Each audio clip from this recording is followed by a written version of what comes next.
ఎందుకంటే ఈ మధ్యన వినపడుతున్న కొన్ని మాటలు, క్రైస్తవులో ఉన్నాడు క్రైస్తవులాగా, హిందువులో ఉన్నాడు హిందువులాగా నేను ఉంటాను. మన దేవుడు ఉండడండి. అలా ఉండటానికి రాలేదు ఆయన. అలా ఉండటానికి నిర్మించబడలేదు మన హృదయం. ఆ ఆలోచన తప్పు. అయ్యా ఇంట్లో ఉన్నాడు మా నాన్న వేరు, బయట ఉన్నాడు మా నాన్న వేరు అని మనం చెప్పుకోగలమా?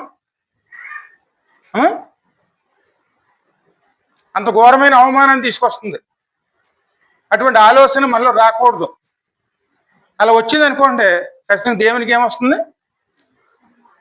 అవమానమే కానీ దుఃఖం అండి.